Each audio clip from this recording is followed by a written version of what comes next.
Sir 2 question इसमें मेरे पास आए हैं आपके पास। एक तो जो मिथ्स है रिलेटेड फीमेल मास्टरबेशन, कि मेल पे तो हर बहुत लोगों ने बात की है, बट फीमेल मास्टरबेशन रिलेटेड अगर कोई मिथ्स है। और सेकंड कि जो अगर कोई ऐसे दिक्कत में है इरेक्टाइल डिसफंक्शन के, जो is a perfectly healthy male but उनको ये इशू हो रही है, तो what changes he can do to fix these problems? Nice, very good, हाँ। बहुत अच्छे क्वेश्चंस। तो पहला, फीमेल सेक्सुअल डिसफंक्शन पे ना हाँ। सैडली ज्यादा बात नहीं होती है। उससे भी प्रचलित female urinary incontinence, urine leak हो जाना, फीमेल में रिकरेंट यूरिनरी ट्रैक्ट इन्फेक्शन होना, बात ही नहीं, शर्माते रहते हैं, गायनेकोलॉजिस्ट के पास चले गए, फैमिली डॉक्टर के पास चले गए, कुछ दवाई ले ली, उसी को खाते रहते हैं वगैरह। तो औरतें खुल के बोल नहीं पाती हैं। ये इसी सोसाइटी में नहीं, हर सोसाइटी में, हर जगह है, वो यूरोप हो, अमेरिका हो, इंडिया हो, जहां भी हो, सैडली ये सिचुएशन है कि इन सब देशों में औरतें सिर्फ दिल्ली, बॉम्बे, कलकत्ता, मद्रास में नहीं रहती है, पूरे सिटीज में रहती हैं, गांव में रहती हैं, बहुत जगह में रहती हैं, और औरतें बोल नहीं पाती कोई भी चीजों के लिए। हमारी जो सोसाइटी बनी है, इसमें औरतों को बोलने का मौका नहीं मिल पाता। फीमेल सेक्सुअल डिसफंक्शन बहुत ही सैड स्टोरी है। In other words, एक तरफ सेक्सुअली परफॉर्म करते वो पेन होना, जिसको वैजिनिस्मस कहते हैं, हम परफॉर्म नहीं कर सकते, बिल्कुल पेनिट्रेशन पॉसिबल, इसकी ट्रीटमेंट है, दर्द होता है, वो कर ही नहीं, पेनफुल, हाँ, तो कर नहीं पाते, वैजिनिस्मस, डिस्पेरोनिया, उसकी ट्रीटमेंट अलग से है। उसमें हम वजाइना में बोटॉक्स की इंजेक्शन डालते हैं, जिससे वजाइना की स्पैज़म घट जाए। मैं उस पर काम करते आया पिछले 15-16 साल से, जिसकी प्रेजेंटेशन दुनिया भर में हुई, तो एक अलग ही चीज है। दूसरा है, अब विमेन भी ग्रेटिफाई करती है पुरुषों की तरह, उनके पास भी सेंसिटिव ऑर्गन है, क्लैटोरिस कहते हैं, जो सेंसिटिव ऑर्गन है, तो वो और वजाइनल, एंटीरियर वजाइनल वॉल में जी स्पॉट वगैरह जब आप स्टिमुलेट करते हो, तो फिर अवश्य आपको बहुत हद तक ग्रेटिफिकेशन मिलता है, और वो भी एक तरह की हैबिट बन जाती है। Female sexual dysfunction, female masturbation, सब चीजों पे डिस्कशन बहुत कम हो पाता है, बिकॉज कोई खुल के आके बात नहीं कर पाता। बहुत अच्छे अव्वल सोसाइटी में भी औरतें बात नहीं कर पाती, अगर करती भी है तो अपने गायनेकोलॉजिस्ट से गुप्त तरीके से करती है, तो गुप्त अंग अनफॉर्चुनेटली गुप्त ही रह जाता है, और इस तरह की ज्यादातर मुझे लगता है जाते ही नहीं है गायनेकोलॉजिस्ट कोई। तो गायनेकोलॉजिस्ट का काम बेसिकली आपकी हार्मोन्स और आपकी यूट्रस, आपकी ओवरीज वगैरह वगैरह में है। बहुत बार यूरिनरी और सेक्सुअल एक्टिविटी के बारे में उनको भी एंड्रोलॉजिस्ट के साथ एक तरह की सांठगांठ चाहिए। तो मेडिकल फ्रैटर्निटी में हमारे समय कहते हैं, मैं अकेला कुछ नहीं कर सकता, we is stronger than I. तो ऐसा नहीं कि अब सिर्फ गायनेकोलॉजिस्ट के पास जा रहे हो, you have to visit a andrologist. बहुत बार ये जरूरी होता है, बिकॉज ना एक पहलू को हम इस तरह से देख रहे हैं, हमने जैसे ही बदला और इसको देखा तो पता चला अरे ये भी है। तो एक पहलू को अलग अलग तरीकों से जब आप देखते हो तो आइडिया मिलता है कि हम कोई डायग्नोसिस मिस तो नहीं कर रहे।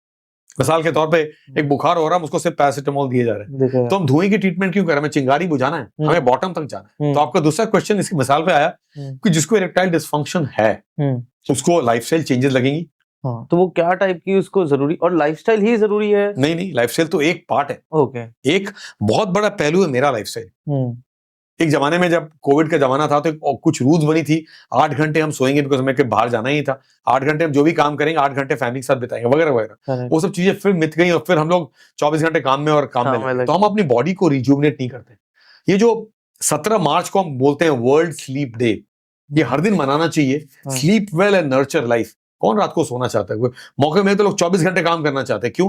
काम के लिए नहीं, पर काम से कुछ और फायदा हो जाए वगैरह वगैरह। तो मेरा कहना है कि बॉडी भी ऐसी कंप्यूटराइज ऑर्गन है, लेकिन उसको अगर आपने उतना टाइम नहीं दिया रिपेयर होने के लिए, रिजुवनेट होने के लिए, हम तो कभी कभी ऑपरेशन करते रहते हैं, एक रात पूरी नहीं सोते, दूसरी रात नहीं सोए तो हम बेहोश हो जाए, काम ना कर पाए, क्योंकि बॉडी एक समय के बाद हार जाती है। तो होता क्या है, इरेक्टाइल डिसफंक्शन जैसी चीजें प्रोग्रेसिवली हार्मोन की चेंज हो रही है, उसमें लाइफस्टाइल की बीमारियां आ रही हैं। लाइफस्टाइल की बीमारियां क्या है? मोटापा। आप खाने में तो जो कुछ खाते हो, जो आपके जीभ को भाता है, आप ये नहीं जानते हो कि बॉडी को कुछ और भाता है। बॉडी को न्यूट्रिएंट चाहिए, बॉडी को फैट फूड और ये आपको पिज्जा और ये वो नहीं चाहिए। बात समझे आप? तो होता क्या है, आप जो खाते हो वो सब जगह बॉडी में लगता है। आपका हिलना डुलना, चलना फिरना, और हर किसी का जिम एक्टिविटी नहीं हो पा रहा है, बॉडी में इतनी टॉक्सिसिटी जमा होती है, आप टाइम पे सोते नहीं हो, आप लाइफस्टाइल डिजीजेस में ब्लड प्रेशर आपका बढ़ता जा रहा है, डायबिटीज आती जा रही है, ओबेसिटी मोटापा बढ़ रहा है, कोलेस्ट्रॉल की चेंजेस हो रही हैं, स्ट्रेस जो बढ़ता है, ये सब जितनी कार्डियो मेटाबॉलिक चीजें आपके बॉडी को ज्वाइन कर रही हैं, ये आपकी पूरी जो इतनी फाइन स्टिंग्स को होने ही देती। और याद रखिएगा, एक बहुत ही इंपॉर्टेंट कहावत है, और इंपॉर्टेंट कहावत है, ये मैं बोलना चाहता हूं, पुरानी कहावत है, if you don't have a good erection, your heart is going in a wrong direction. तो आज इरेक्टाइल डिसफंक्शन एक पेनिस की बीमारी नहीं रह गई। मिसाल के तौर पे कोई 20 सिगरेट पीता है 20 साल से, उसको डायबिटीज ब्लड प्रेशर की दवाइयां भी चल रही हैं, और उसकी इरेक्शन बिल्कुल खत्म हो चुकी है, दवाइयों पे दवाइयां, कोशिश हो रही है, इरेक्शन इंप्रूव नहीं हो रहा है। मैं उसको बोला इरेक्शन को जा छोड़ दो, जाके कार्डियोलॉजिस्ट को मिलो। बोला ये कर रहे हैं आप? मेरी हार्ट तो ठीक है। मिल तो लो, पता चल रहा है कि इतनी सारी जो लाइफस्टाइल डिजीजेस हैं, डायबिटीज, ब्लड प्रेशर, कोलेस्ट्रॉल, ये सब आपकी हार्ट को इफेक्ट करती है। हाँ पूरी जो इरेक्टाइल फंक्शन है वो खून की नसों में, रगों में खून दौड़ने की बात है। करेक्ट, जब खून दौड़ती है तो इरेक्शन आता है। Blood flow. तो याद रखिएगा, जो पेनिस की जो ब्लड सप्लाई है वो उन वेसल्स में है। वो वेसल्स अगर ब्लॉक पड़ी हुई हैं तो आपकी सिस्टमिक सर्कुलेशन में एक बहुत इंपॉर्टेंट ऑर्गन जो आपकी जिंदगी के लिए हार्ट, वो भी ब्लॉक होता जा रहा है। ऐसे बहुत से लोग हैं जिनको बहुत severe diabetes, long standing diabetes है, बहुत स्मोकिंग बहुत सालों से की है, एंटी हाइपरटेंसिव खा रहे हैं, हार्मोन की चेंजेस हो रही है, कोलेस्ट्रॉल की इश्यूज है। ये सब होते होते उन सबका इरेक्शन खत्म हो चुका है। वो हमारे पास आएंगे, हम उनकी इरेक्शंस को इंप्रूव कर देंगे, क्योंकि मैं एक सर्जरी करता हूँ इरेक्शन के लिए, जैसे पेनाइल प्रोसेस डालता हूँ जिसको इम्प्लांट कहते हैं, आपकी इरेक्शन वापस आ जाएगी। हाँ, मैंने ये कोई देखी थी कि सर्जरी भी है जिसमें आप कुछ बिल्कुल। डालते हो पेनिस के अंदर, जिससे आप वो क्या वापस रहता है वो। बताता हूँ। हाँ तो उस समय हार्ट की चेंज हो रही है। तो मैं अगर बताता हूँ कि किसी का अगर इरेक्टाइल डिस्फंक्शन इतना खराब है, जिसको डायबिटीज भी है, जिसको ब्लड प्रेशर भी है, जिसको कोलेस्ट्रॉल की इश्यूज है, जो स्मोकर है, और जो हाँ यूं होता जा रहा है, मोटा होता जा रहा है, ओबेसिटी है, इन सब की हार्ट भी चेंज हो रही है। और इसका बायोमार्कर क्या है? Penis erection is a barometer of your cardiac health. Cardiac health. तो अगर आपकी इरेक्शन अच्छी नहीं है और इन सब चीजों में आप दूषित हैं, तो याद रखिएगा आपको अपने कार्डियोलॉजिस्ट को मिलने की जरूरत होगी, बिकॉज आपकी हार्ट भी टिक करिए रॉन्ग डायरेक्शन। अपने वो लाइन वापस क्या बोली थी? सो एक लाइन तो मैंने ये बोली थी कि if your if your erection erection is going in a wrong direction, your heart is going in another direction. तो पेनिस की इरेक्शन अगर गलत है तो but the penile erection is a barometer of the entire health, because आज penile erection सिर्फ erection की बीमारी नहीं रहेगी, ये पूरी वास्कुलर सिस्टम की बीमारी, न्यूरोलॉजिकल सिस्टम की बीमारी है। तो बहुत जरूरी है, किसी को स्पाइनल कॉर्ड की प्रॉब्लम है, किसी को रोड ट्रैफिक एक्सीडेंट हुआ था, किसी को न्यूरोलॉजिकल प्रॉब्लम है, किसी को पेशाब की प्रॉब्लम, किसी को पेल्विक फ्लोर की प्रॉब्लम है, किसी को डायबिटीज, ब्लड प्रेशर, कोलेस्ट्रॉल की प्रॉब्लम है। इन सब चीजों में ब्लड सप्लाई वहां घट रही है, नर्व की इश्यू हो रही है, ट्रॉमा इंजरी है, ऑपरेशंस कराए हैं, प्रोस्टेट की सर्जरी की हुई है, इन सब में इरेक्शन घटता है, कितना घटता है, खत्म हो जाता है। ये सब के लिए एक यूरोलॉजिस्ट, एक एंड्रोलॉजिस्ट आपके शहरों में अवश्य आपको देखना चाहते हैं, उसको एसेस करना चाहते हैं। सिर्फ ये पिल और दवाई खाने से ठीक नहीं हो जाएंगे। सर शीला जी जो लोग आजकल खा रहे हैं वो भी सर आपको लगता है रियल शीला जी है इतनी?